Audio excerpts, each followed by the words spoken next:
Australia have only been performing in the Eurovision Song Contest since 2015, but have always performed extremely well. They've finished inside the top 10 5 times out of the 8 they've made it through to the final, and they've only failed to get through to the final once, and that was in 2021. And they finished top of their semi-final 3 times, which isn't too much of a surprise when you consider the musical pedigree that comes out of Australia. Today I'm going to look at Australia's entry for 2023, Promise, performed by Voyager. This is Theoretically Hearing, where I get to nerd out over a Eurovision song for the next few minutes. I'm going to look at the theory, the composition and the orchestration of the song to see what it is about the music that made that song so successful on the night.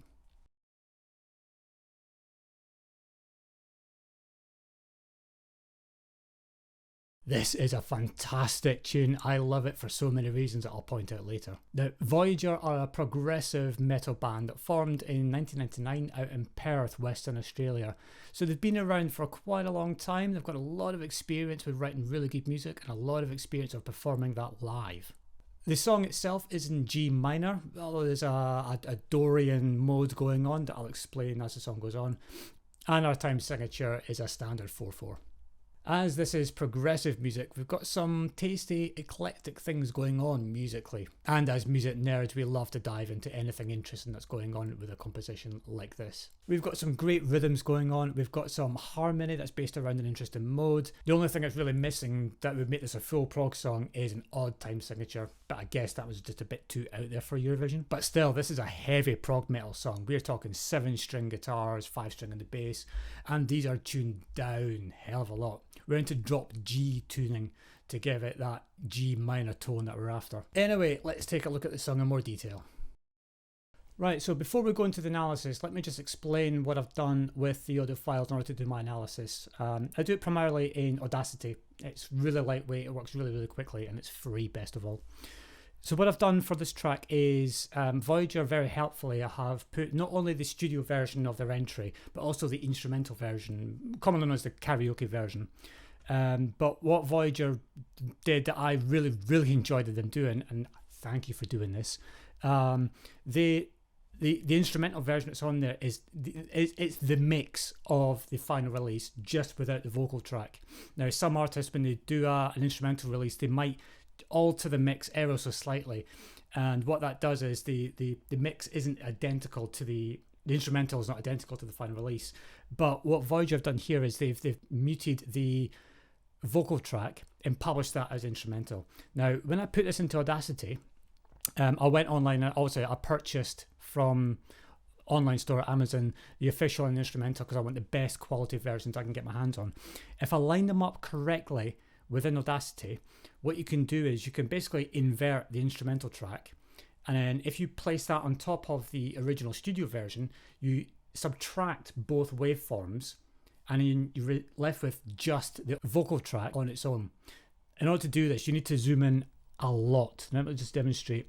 So to demonstrate what I mean here, if I zoom right into the track and just pick some points of the waveforms, and you go right the way into the samples, you can see at the top part here there's some samples that go below the 0 mark, and at the bottom here the same 3 points here also go below the mark. You've got to line them up exactly bang on for that subtraction of the audio to work properly, and then you get a result of vocal track. That's basically how I've managed to isolate the vocal track, and the result of that is 2 tracks that I've got here, with one is just the instrumental and one is just the vocals, and I'm going to mute off one or the other as I play through the song to point out the interesting parts, or the parts that I find interesting. So another thing that's really quite cool on Audacity is you can add a label track, and what that does is that lets you place the cursor anywhere and insert a label, and it just gives you a visual way of jumping to any one point on the track. It's helpful for reminding you where you are in the whole song when the waveforms might not be quite obvious. You know, you can see in this waveform it's very obvious where points are, but I still like to just have that visual to say this is the first chorus, this is the second chorus. Okay, so let's have a look at the track, let's have a listen.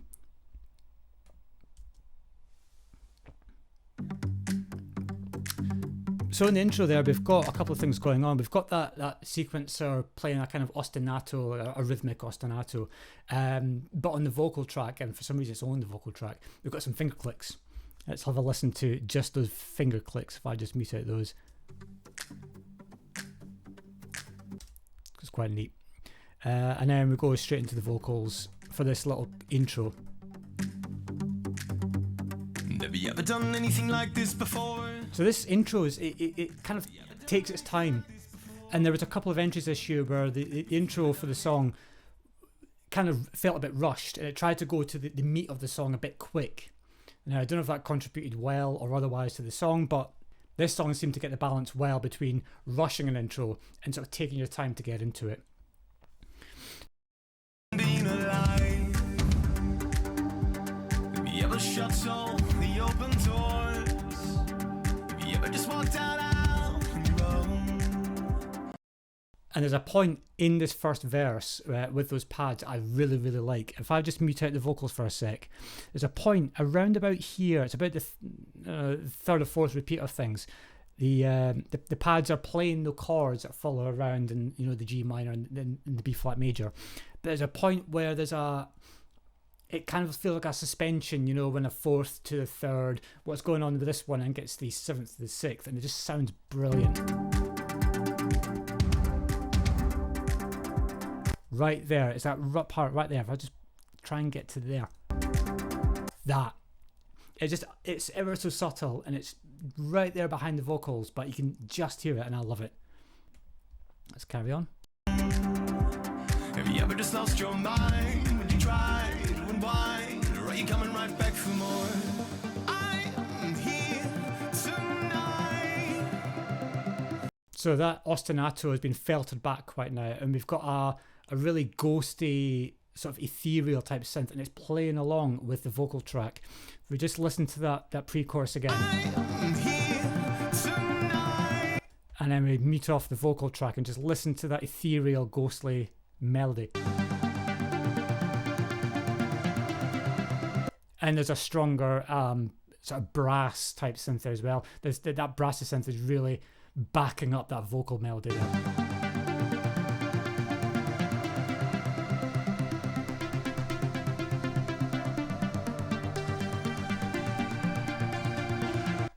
And then we've got that other sort of like slightly harsher synth that just sort of like adds an extra element, extra weight to what's coming up. It's building towards the end of this pre-chorus to carry us into the song proper. Listen to that again. And play that along with the vocals as well. You can see how it stands out. I'm by your side. The voice is brilliant there, isn't it? Promise me it's gonna be. And then we go full on into the first iteration of this chorus, where we've got the full band, all the synths are playing, and it's full on energy, letting you know exactly what this song's all about. Let's have a listen at the full band.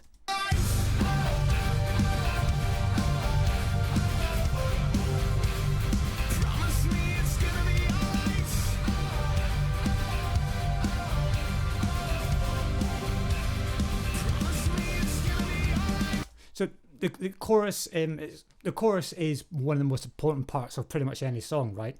But this chorus does something which elevates this song in Eurovision terms, in my opinion, and that is, for the first big part of the chorus, there's a chant going on. There's a technical term for it, non-lexical vocables, but it's not words, it's not language. There's nothing for the audience to learn to be able to join in with this. It's the most inclusive way of bringing your audience into the song, isn't it? It's something that you can all chant along with. There's that, and also there's the fact that it's offbeat. It's the chant itself isn't on the 1, 3, 4. It's actually on the 2 and the 4. That just gives it a bit more rhythmic interest. But the fact that there are no words for it, it's just this vocable chant. That really, really helps it, and it tends to do quite well in Eurovision songs anyway. Do you remember Norway back in 2019, Kano, with that yoiking? Pause for the yoiking clip. Yep, yoiking are non-lexical vocables. Right, so let's check out verse 2.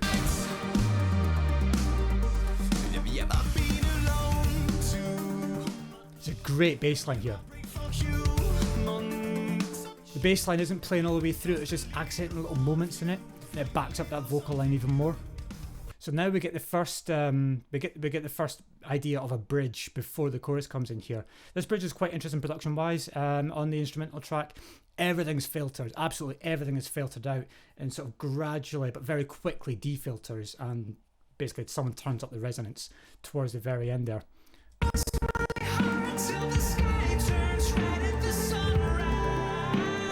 I love that vocal rise that he does there. If we just solo out the vocal track and just listen to that little rise he does on the end there. Since you told me everything's alright. That's brilliant. And now we're back into another chorus.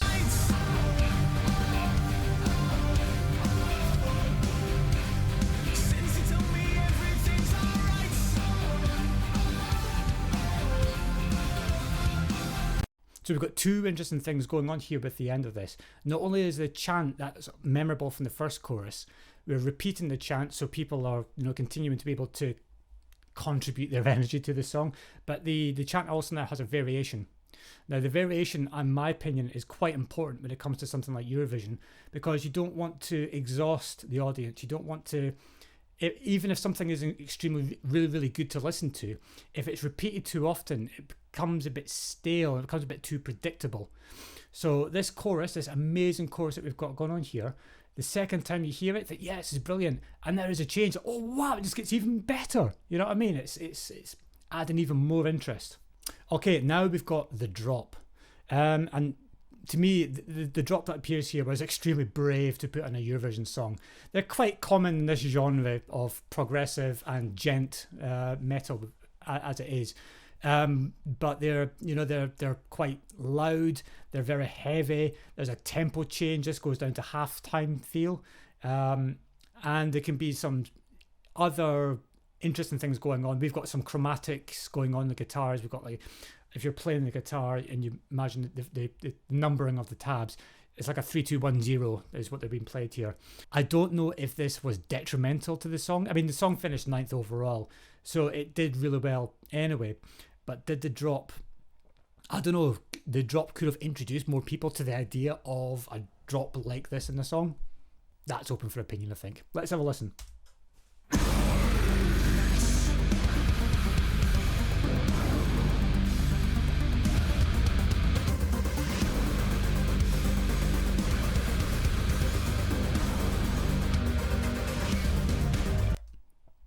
So there's a couple of the vocal track that we've got. If I just mute off the instruments for a second, I'll listen to what's happened during the we've got a growl.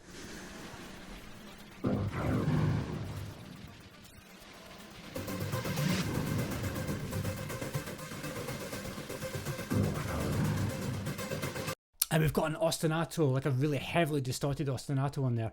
And now I don't know if that's a result of the mix that I did, but it works really well with, you know, the statement piece that is this drop. Now straight after the drop, we've got another repetition of a pre-chorus in the bridge, but the pre-chorus is slightly different here again. Variations work really well in Eurovision. And there's some great piano work going on here. The piano tone itself is really bright and really shimmery. I don't know if it's a result of the acoustics of the physical piano they played, or the patch of a digital piano, or if it's just really, really good studio engineering with the EQ on the piano track. Have a listen. I am here tonight. Promise me you'll hold me till I... Let's have a listen to just the piano track there.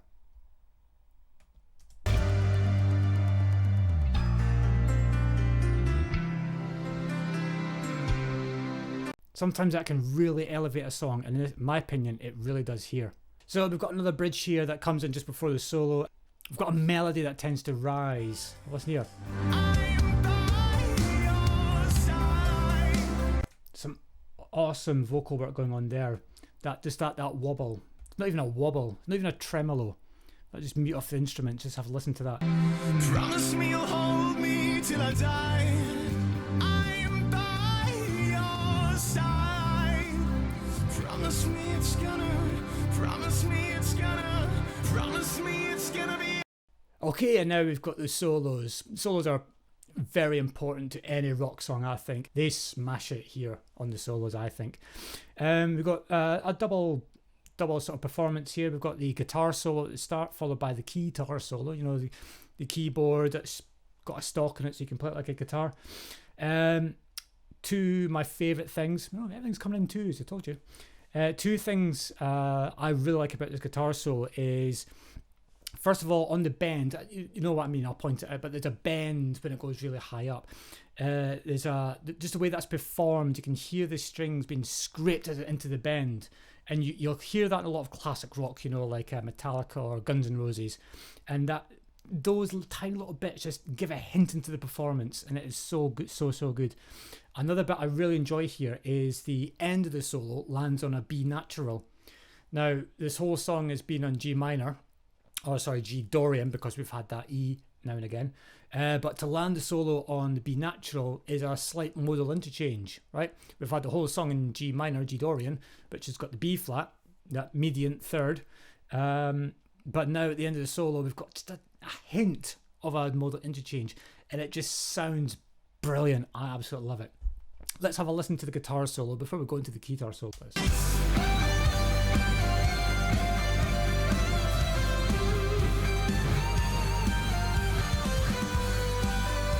See what I mean about that last note? It just sends off the solo so well. If I just zoom into the waveform a little bit, and I want to pick out that bend that I was talking about. That right there, you can really hear going into the note and just committing into that performance there. It's so good. When you listen to it, I mean, it's really, really subtle, but, you know, guitar players tend to, you know, try and figure out what's going on anyway. To me, that adds to this performance so well. And I just want to hear that B natural again at the end.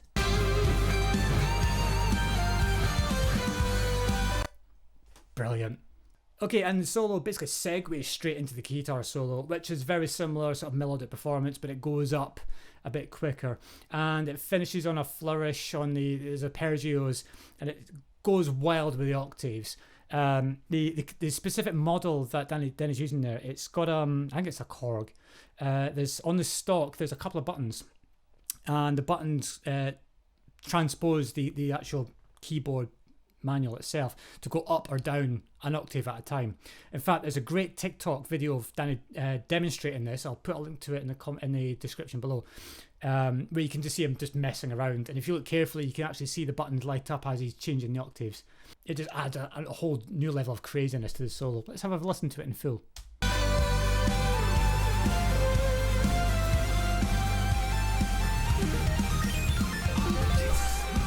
Okay, and we're getting towards the end of the song now. We're going into the outro section that leads towards the end of the song. The outro, it's completely different from the rest of the song, right? What's going to happen here is something that we've not heard before, which is especially important in something like Eurovision, when you've only got 3 minutes.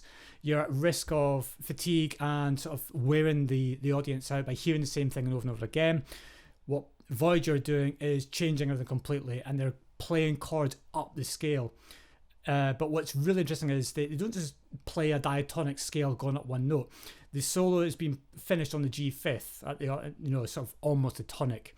But to start the outro, they go up to the B flat, yeah, and starting the B flat up to the C to the D, and just that jumping up to that B flat up to the third.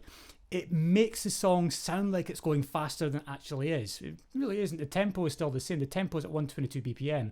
But by the outro, holding on to the G5 for a bit and then going on to the B flat, it just feels like the song's running faster and it's racing towards the end. Have a listen to the end of the solo and see how it blends into the outro, and see what I mean about it wanting to pick up pace.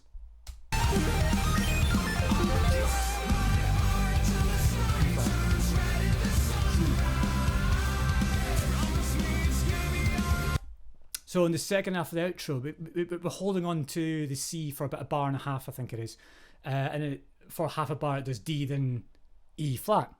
We're back into G minor because we've got an E flat now. All the way through the song where we've used the E, it's been the E natural. That's what gave it that ethereal sound earlier.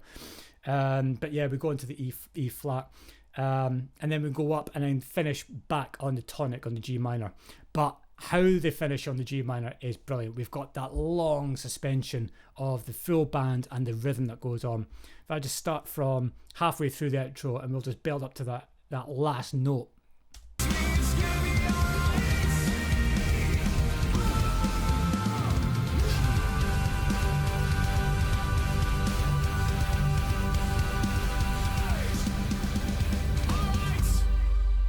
And we've got a sub bass on the end. I'm not quite sure why they've put a sub bass on the end there. I mean, the majority of your audience on the Eurovision Song Contest are going to be at home watching on TVs, right? And the television bass frequency response tends to disappear below 80 hertz. This sub bass we've got on the end here, sub bass by definition is below 70 hertz, and it dives down to about 40 hertz, I think it is. So this sub bass drop at the end there, it's completely lost on the vast majority of the audience, unless you're listening to headphones on the soundtrack, and unless you're in the arena on the night. Now, I was in the arena. I saw the second semi-final rehearsal on the Wednesday night, and they performed this song, and it was brilliant. It was brilliant to see it live anyway, but at the very end, when that sub bass came in, the whole arena sort of vibrated. It was special. And also on this outro sequence where we've got the full band playing that rhythm bit, and we've got layered vocals going on here. There's 2 or 3 vocal tracks. But I'll just mute off the instruments just to listen to the vocals on that end of note. G and a D, I think, that's going on there. And there's pads, and there's a bit of synth in there going on as well, bringing the rest of the band to listen to those pads and synths. A lot of reverb on the backing track, apart from the drums. I mentioned that this song uses the Dorian mode, which is the 2nd degree of the major scale. This song can be considered to be in G Dorian, which is the same as the F major scale, but starting on the G note instead, which gives the scale its overall minor sound. However, the E natural in the 6th degree of the scale gives the Dorian mode a slightly uplifted feeling, that it's not all doom and gloom, the minor key sadness. That E natural is telling us that everything's going to be alright. By the way, this use of lyrics matching what's going on in the music is called word painting. It's a pretty cool technique, look it up. Now this is because the 6th degree of the scale, which is also called the submedian, because it's the median below the tonic, it acts as a secondary indicator of the tonality of the scale. The median, or 3rd degree, is the strongest indicator of a major or minor, and the submedian offers a slightly weaker indicator of the tonality further up the scale. When this 6th degree of the minor scale is raised up a semitone, like in the Dorian mode, it gives the upper end of the scale a more uplifting feel. Here's an example of the E natural used in part of the song. It's the start of the chorus of the song, and we can see the E natural in the 3rd bar. Because the B flat isn't used here, this phrase has an almost major key quality. Another example of the E natural in use is during the bridge where we hear that piano part. The majority of the 1st bar is definitely in G minor, but then the E natural later in the phrase lifts up the feeling of this section of the song. Alright, so that was a walk through the whole song, Promise, performed by Voyager for Eurovision Song Contest 2023 in Liverpool. Now this song had some points that made it a really good song for Eurovision in my opinion. If I was just to summarise just a handful of those reasons, let's start with that anthemic chorus chant.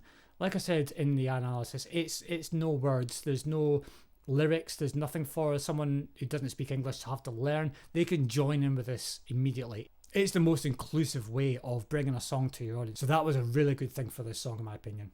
Another thing this song did quite well was to manage the dynamic range between the verses and the chorus. So the verses were quite laid back and they were quite sort of relaxed and not, I wouldn't say quiet, but the performances were definitely drawn back a little bit, and that allowed the chorus and that chant at the chorus to really stand out. So that contrast really emphasised the chorus and the strength of the chorus. So another thing was the repetitions of the choruses and that variation that happened now and again.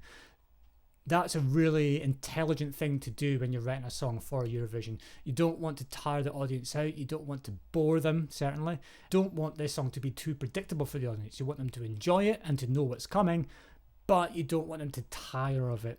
And this was managed exceptionally well with these choruses. And this song just had a good groove and a good tempo, 122 beats per minute. It's fairly standard rock tempo. But as we're in a progressive music sort of scene, we see a lot of syncopated rhythms and offbeat melodies, which we saw in the chorus there. So this song was really, it wasn't too slow, it wasn't too fast, it was just right for the music. And lastly, for us music nerds, and I'm sure the jury's got some music nerds on it as well, there was a use of that Dorian E, that raised 6th on the G minor. That gave the song an awesome quality, I think. It's just a slight ethereal colour. So that was my analysis of Promise as performed by Voyager for Australia in Eurovision Song Contest 2023 in Liverpool. Join me again next time when we take a technical look at another Eurovision song. Bye now.